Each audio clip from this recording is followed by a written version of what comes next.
La Bible avec Rory, épisode 21, la Pâque et le départ. 4. La Pâque et le départ. Date de la Pâque. 9. Yahvé parla à Moïse dans le désert du Sinaï.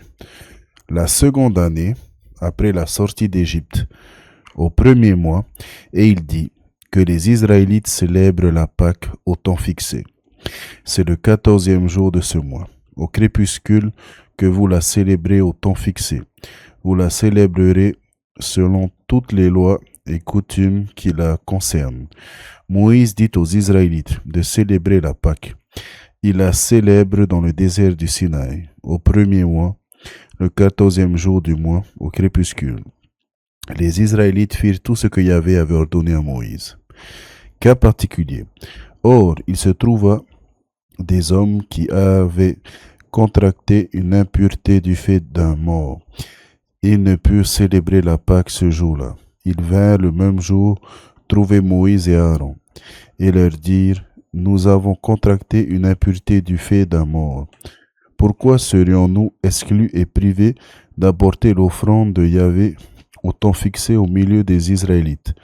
Moïse leur répondit: Tenez-vous là, que j'entende ce que Yahvé ordonne pour vous.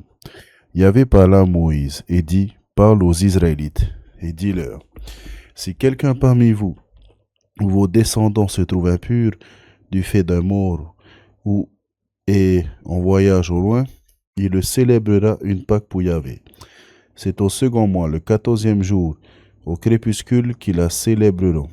Ils la mangeront avec des azimes et des herbes amères. Rien n'en devra rester au matin. Ils n'en briseront aucun os. C'est selon tout le rituel de la Pâque qu'ils la célébreront. Mais celui qui se trouve pur ou qui n'a pas eu à voyager, celui-là sera retranché de sa race.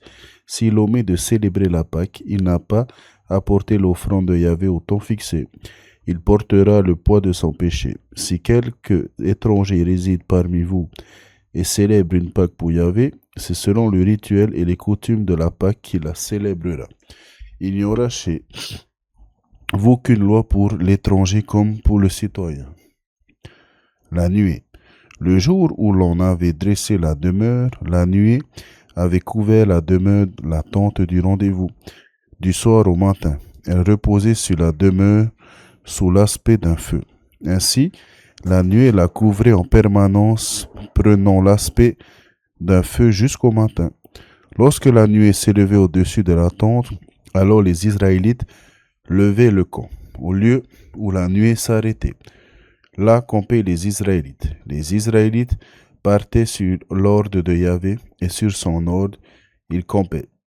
Ils campaient aussi longtemps que la nuée reposait sur la demeure. Si la nuée restait de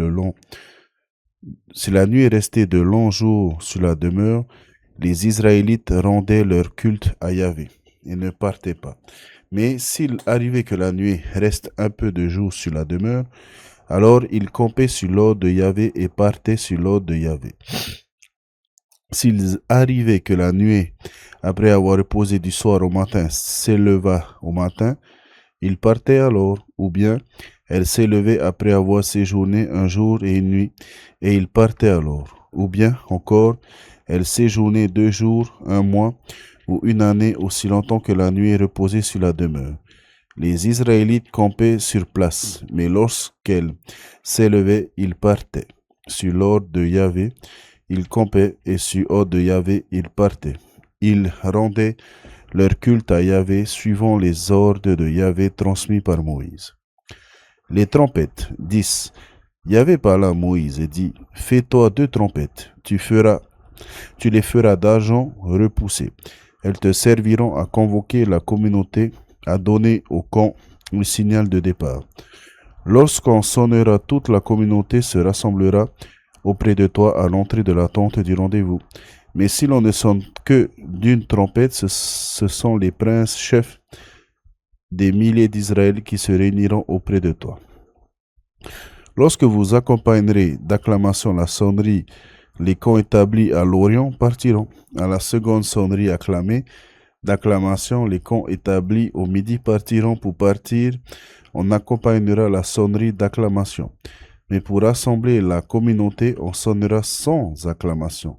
Ce sont les fils d'Aaron, les prêtres qui sonneront des trompettes. C'est pour vous et pour vos descendants un décret perpétuel. Lorsque dans votre pays vous devrez partir en guerre contre un ennemi qui vous opprime, vous sonnerez des trompettes en poussant des acclamations. Votre souvenir sera évoqué devant Yahvé, votre Dieu, et vous serez délivrés de vos ennemis. En vos jours de fête solennité ou néoménie, vous sonnerez des trompettes lors de vos holocaustes et sacrifices de communion, et elles vous rappelleront au souvenir de votre Dieu. Je suis Yahvé, votre Dieu. L'ordre de marche. La seconde année, au second mois, le 20e jour du mois, la nuée s'éleva au-dessus de la demeure du rendez-vous. Les Israélites partirent en ordre de marche du désert de Sinaï. C'est au désert de Paran que la nuée s'arrêta. Voici ceux qui partirent en tête sur l'ordre de Yahvé, transmis par Moïse. Partit en tête l'étendard du camp des fils de Juda selon leur unité. À la tête du contingent de Juda était Nachon, fils d'Aminadab. À la tête du contingent de la tribu des fils d'Issachar, selon leur unité, était Nethanaël, fils de Kouar. À la tête du contingent de la tribu des fils de Zaboulon, selon leur unité, était Eliab, fils de Élon. Puis la demeure fut démontée, alors ils partirent, les fils de Gershon et les fils de Merari qui portaient la demeure. Partit ensuite l'étendard du camp des fils de Ruben, selon leur unité. À la tête de son contingent était Élissur, fils de Chédéour. À la tête du contingent de la tribu des fils de Siméon, selon leur unité, était Shelumiel, fils de Kourishadai. À la tête du contingent de la tribu des fils de Gad, selon leur unité, était Eliasaph, fils de Réuel. Partirent alors les fils de Kehat, qui portaient le sanctuaire. On dressait la demeure avant leur arrivée. Partit ensuite l'étendard du camp des fils d'Éphraïm, selon leur unité.